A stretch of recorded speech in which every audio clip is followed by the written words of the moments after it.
हम हर उस रास्ते को एक्सप्लोर कर रहे हैं जो हमारी ग्रोथ को मोमेंटम दे सकता है। सोच और अप्रोच में ये जो महत्वपूर्ण बदलाव आया है वो देश को नतीजे भी दे रहा है। हमने अपने मजबूत सर्विस सेक्टर पर फोकस किया तो सर्विस एक्सपोर्ट में $250 बिलियन का रिकॉर्ड बनाया। हमने गुड एक्सपोर्ट पर फोकस किया तो $420 बिलियन के प्रोडक्ट के एक्सपोर्ट का भी रिकॉर्ड बना दिया।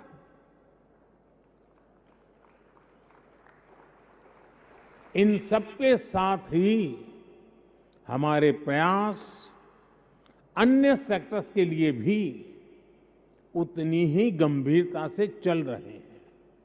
इसलिए ही हम अगर टेक्सटाइल के सेक्टर में पीएलआई स्कीम को लागू करते हैं तो ड्रोन, सेमीकंडक्टर्स और high efficiency solar PV modules इसके लिए भी इस स्कीम को आगे बढ़ाते हैं।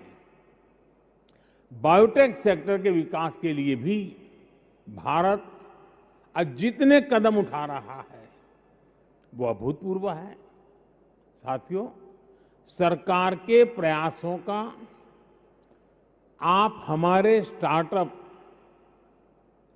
इकोसिस्टम में भली भांति उन बातों को बहुत विस्तार से देख सकते हैं। बीते 8 वर्षों में हमारे देश में स्टार्टअप्स की संख्या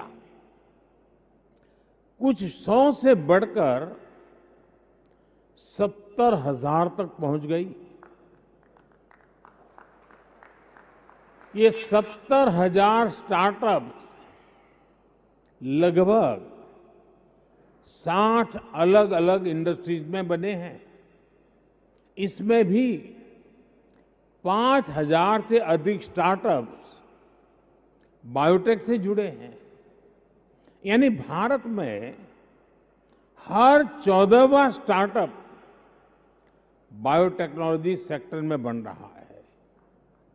इनमें भी 1100 से अधिक तो पिछले साल ही जुड़े हैं। आप अंदाजा लगा सकते हैं कि देश का कितना बड़ा टैलेंट तेजी से बायोटेक सेक्टर की तरफ बढ़ रहा है।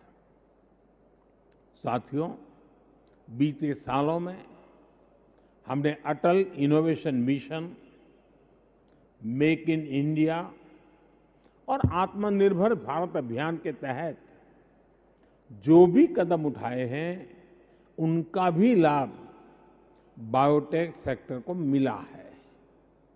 स्टार्टअप इंडिया की शुरुआत के बाद हमारे बायोटेक स्टार्टअप्स में निवेश करने वालों की संख्या में 9 गुना वृद्धि हुई है। बायोटेक इंक्यूबेटर्स की संख्या और टोटल फंडिंग में भी लगभग 7 गुना बढ़ोतरी हुई है। 2014 में हमारे देश में जहां सिर्फ 6 बायो इंक्यूबेटर्स थे, वहीं आज इनकी संख्या बढ़कर 75 हो गई है। 8 साल पहले हमारे देश में 10 बायोटेक प्रोडक्ट्स थे। आज इनकी संख्या 700 से अधिक हो गई है। भारत जो अपने फिजिकल इंफ्रास्ट्रक्चर और डिजिटल इंफ्रास्ट्रक्चर में अभूतपूर्व इन्वेस्ट कर रहा है, उसका लाभ भी बायोटेक्नोलॉजी सेक्टर को हो रहा है। साथियों, हमारे युवाओं में ये नया जोश, ये नया उत्साह आने की एक और बड़ी वजह है। ये पॉजिटिविटी इसलिए है क्योंकि देश में अब इनोवेशन का, R&D का एक आधुनिक सपोर्ट सिस्टम उन्हें उपलब्ध हो रहा है। देश में पॉलिसी से लेकर इंफ्रास्ट्रक्चर तक इसके लिए हर जरूरी रिफॉर्म्स किए जा रहे हैं। सरकार ही सब कुछ जानती है। सरकार की अकेली सब कुछ कर लेगी, इस कार्य संस्कृति को पीछे छोड़कर अब देश सबका प्रयास की भावना से आगे बढ़ रहा है। इसलिए भारत में आज अनेक नए इंटरफेस तैयार किए जा रहे हैं। बायरेक जैसे प्लेटफॉर्म्स को सशक्त किया जा रहा है। स्टार्टअप्स के लिए स्टार्टअप इंडिया अभियान हो, स्पेस सेक्टर के लिए इन स्पेस हो, डिफेंस स्टार्टअप्स के लिए आईडेक्स हो, सेमीकंडक्टर्स के लिए इंडियन सेमीकंडक्टर मिशन हो, युवाओं में इनोवेशन को प्रोत्साहित करने के लिए स्मार्ट इंडिया हैकेथॉन हो, ये बायोटेक स्टार्टअप एक्सपो हो, सबसे प्रयास की भावना को बढ़ाते हुए नए संस्थानों के माध्यम से सरकार इंडस्ट्री के बेस्ट माइंड्स को एक साथ एक प्लेटफॉर्म पर ला रही है। इसका देश को एक और बड़ा फायदा हो रहा है। रिसर्च और एकेडमिक, इससे देश को नए ब्रेक थ्रू मिलते हैं।